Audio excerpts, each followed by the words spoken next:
Hi hello ನಮಸ್ತೆ welcome back to Navya Vinay YouTube channel. ನೀವಿನ್ನು ನನ್ನ ಚಾನಲ್ಗೆ ಸಬ್ಸ್ಕ್ರೈಬ್ ಆಗಿಲ್ಲ ಅಂದರೆ ಸಬ್ಸ್ಕ್ರೈಬ್ ಆಗೋದನ್ನು ಮರಿಬೇಡಿ. ಇವತ್ತಿನ ರೆಸಿಪಿ ಮೊಟ್ಟೆ ಜಿನ್ಕ ಹೇಗೆ ಮಾಡೋದು ಅಂತ ನೋಡೋಣ. ನಾನಿಲ್ಲಿ 7 ಮೊಟ್ಟೆಯನ್ನು ತೊಗೊಂಡಿದ್ದೀನಿ ಮತ್ತು 1 ಟೊಮ್ಯಾಟೋವನ್ನು ಕಟ್ ಮಾಡಿ ಇಟ್ಟಿದ್ದೀನಿ. ಶುಂಠಿ ಬೆಳ್ಳುಳ್ಳಿಯನ್ನು ಜಜ್ಜಿ ಇಟ್ಟಿದ್ದೀನಿ. ಸ್ವಲ್ಪ ಕಸ್ತೂರಿ ಮೇಥಿ, 10 ಎಸಳು ಕರಿಬೇವಿನ ಸೊಪ್ಪು ಮತ್ತು ಸ್ವಲ್ಪ ಕೊತ್ತಂಬರಿ ಸೊಪ್ಪನ್ನು ಸಣ್ಣದಾಗಿ ಕಟ್ ಮಾಡಿ ಇಟ್ಟಿದ್ದೀನಿ. 2ರಿಂದ 3 ಈರುಳ್ಳಿಯನ್ನು ಸಣ್ಣದಾಗಿ ಕಟ್ ಮಾಡಿ ಇಟ್ಟಿದ್ದೀನಿ. ಮೊದಲಿಗೆ ಒಂದು ಬಾಣಲೆಯನ್ನು ತಗೊಳ್ತಾ ಇದ್ದೀನಿ. ಅದಕ್ಕೆ 2ರಿಂದ 3 ಸ್ಪೂನಷ್ಟು ಎಣ್ಣೆಯನ್ನು ಹಾಕ್ತಾ ಇದ್ದೀನಿ. ಎಣ್ಣೆ ಕಾದ ನಂತರ ಸಾಸಿವೆ ಮತ್ತು ಜೀರಿಗೆ ಹಾಕ್ತಾ ಇದ್ದೀನಿ. ಈಗ ನಾನು ಜಜ್ಜಿಟ್ಕೊಂಡಿರುವಂತಹ ಶುಂಠಿ ಬೆಳ್ಳುಳ್ಳಿಯನ್ನು ಹಾಕ್ತಾ ಇದ್ದೀನಿ ಮತ್ತು ಕಸ್ತೂರಿ ಮೇಥಿ, ಕರಿಬೇವಿನ ಸೊಪ್ಪು ಮತ್ತು ಈರುಳ್ಳಿಯನ್ನು ಹಾಕಿ ಚೆನ್ನಾಗಿ ಫ್ರೈ ಮಾಡ್ಕೊಳ್ತಾ ಇದ್ದೀನಿ.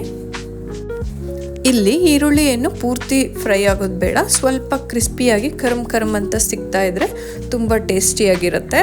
ಈಗ ಸ್ವಲ್ಪ ಕೊತ್ತಂಬರಿ ಸೊಪ್ಪನ್ನು ಕೂಡ ಹಾಕಿ ಫ್ರೈ ಮಾಡ್ಕೊಳ್ತಾ ಇದ್ದೀನಿ. ಯಾವಾಗಲೂ ಮಾಮೂಲಿ ಜಿನ್ಕ ತಿಂದು ಬೇಜಾರಾಗಿದ್ದರೆ ಈ ರೀತಿ ಎಗ್ ಜಿನ್ಕ ಒಂದ್ಸಲ ಟ್ರೈ ಮಾಡಿದ್ರೆ ನೀವು ಯಾವಾಗಲೂ ಎಗ್ ಜಿನ್ಕನೇ ಮಾಡ್ಕೊಳ್ತೀರ. ಈಗ ಬಾಣಲೆಗೆ ಸಣ್ಣದಾಗಿ ಕಟ್ ಮಾಡಿ ಇಟ್ಕೊಂಡಿರುವಂತಹ ಟೊಮ್ಯಾಟೋವನ್ನು ಕೂಡ ಹಾಕಿ ಫ್ರೈ ಮಾಡ್ಕೊಳ್ತಾ ಇದ್ದೀನಿ. ಅದು ಫ್ರೈ ಆಗ್ತಾ ಇರಲಿ, ಅಷ್ಟರಲ್ಲಿ ಕಡಲೆ ಹಿಟ್ಟಿನ ಮಿಶ್ರಣನ ರೆಡಿ ಮಾಡ್ಕೊಳ್ಳೋಣ. ಒಂದು ಬೌಲಿಗೆ 2ರಿಂದ 2.5 ಸ್ಪೂನಷ್ಟು ಕಡಲೆ ಹಿಟ್ಟನ್ನು ಹಾಕ್ಕೊಳ್ತಾ ಇದ್ದೀನಿ. ರುಚಿಗೆ ತಕ್ಕಷ್ಟು ಉಪ್ಪನ್ನು ಸೇರಿಸಿದ್ದೀನಿ ಮತ್ತು 1/4 ಸ್ಪೂನ್ ಧನಿಯಾ ಪುಡಿ ಮತ್ತು 1/4 ಸ್ಪೂನ್ ಖಾರದ ಪುಡಿ,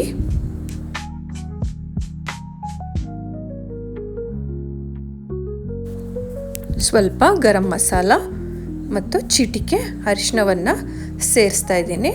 ಸೇರಿಸಿ ಯಾವುದೇ ರೀತಿಯ ಗಂಟಿಲ್ಲದೆ ಇರೋ ಹಾಗೆ ಮಿಕ್ಸ್ ಮಾಡ್ಕೊಳ್ಬೇಕು. ಚೆನ್ನಾಗಿ ನೋಡಿ ಯಾವ ರೀತಿ ಮಿಕ್ಸ್ ಮಾಡ್ಕೊಳ್ತಾ ಇದ್ದೀನಿ ಅಂತ.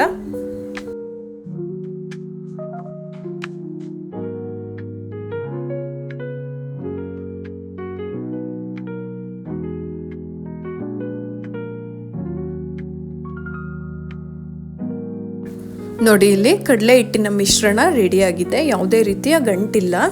ಈಗ ಇದನ್ನು ಬಾಣಲೆಗೆ ಮಿಕ್ಸ್ ಮಾಡ್ಕೊಳ್ತಾ ಇದ್ದೀನಿ. ನೋಡಿ ನಾನಿಲ್ಲಿ ಕನ್ಸಿಸ್ಟೆನ್ಸಿಯನ್ನು ನೋಡಿ ನೀರನ್ನು ಮಿಕ್ಸ್ ಮಾಡ್ಕೊಳ್ತಾ ಇದ್ದೀನಿ. ಸ್ವಲ್ಪ ಗಟ್ಟಿ ಇದೆ, ಹಾಗಾಗಿ ನೀರನ್ನು ಮಿಕ್ಸ್ ಮಾಡಿ ತೆಳು ಮಾಡ್ಕೊಳ್ತೀನಿ. ಮತ್ತೆ ಅದು ಬೇಯ್ತಾ ಮತ್ತೆ ಗಟ್ಟಿಯಾಗೋ ಚಾನ್ಸಸ್ ಇರುತ್ತೆ. ಹಾಗಾಗಿ ನೀವು ಗಟ್ಟಿ ಬೇಕು ಅಂದರೆ ಮತ್ತೆ ನೀರನ್ನೇನು ಆ್ಯಡ್ ಮಾಡೋದು ಬೇಡ. ನಿಮಗೆ ಯಾವ ರೀತಿ ಲೈಕ್ ಆಗುತ್ತೆ ಹಾಗೆ ಮಾಡ್ಕೊಳ್ಬೋದು. ನೋಡಿ ಇಲ್ಲಿ ಚೆನ್ನಾಗಿ ಕುದೀತಾ ಇದೆ. ಇದನ್ನು ಒಂದು ಪ್ಲೇಟ್ ಮುಚ್ಚಿ ಸಣ್ಣ ಫ್ಲೇಮಲ್ಲಿ ಚೆನ್ನಾಗಿ ಕುದಿಸ್ಕೊಳ್ತಾ ಇದ್ದೀನಿ. ನೋಡಿ ನಾನಿಲ್ಲಿ 7 ಮೊಟ್ಟೆಯನ್ನು ತೊಗೊಂಡಿದ್ದೀನಿ. ಈಗ ಒಂದೊಂದಾಗಿ ಮೊಟ್ಟೆಯನ್ನು ಒಡೆದು ಹಾಕ್ತಾ ಇದ್ದೀನಿ.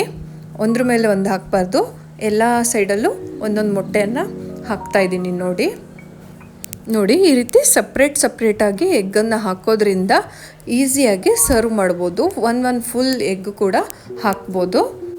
ಇಲ್ಲಿ ಪೂರ್ತಿ ಎಗ್ಗನ್ನೆಲ್ಲ ಒಡೆದು ಹಾಕಿದ್ಮೇಲೆ ನಾನು ಯಾವುದೇ ರೀತಿ ಸ್ಪೂನನ್ನು ಹಾಕಿ ಮಿಕ್ಸ್ ಮಾಡ್ತಾ ಇಲ್ಲ. ಆ ರೀತಿ ಮಿಕ್ಸ್ ಮಾಡೋದ್ರಿಂದ ಎಗ್ಗೆಲ್ಲ ಪೀಸಸ್ ಆಗಿಬಿಡುತ್ತೆ. ಎಗ್ಗೆಲ್ಲ ಆಲ್ಮೋಸ್ಟ್ ಬೆಂದಿದೆ. ಈಗ ಸಣ್ಣದಾಗಿ ಕಟ್ ಮಾಡಿ ಇಟ್ಕೊಂಡಿರುವಂತಹ ಕೊತ್ತಂಬರಿ ಸೊಪ್ಪನ್ನು ಮೇಲೆ ಹಾಕಿದ್ರೆ ಎಗ್ ಜಿನ್ಕ ರೆಡಿ ಆಗುತ್ತೆ.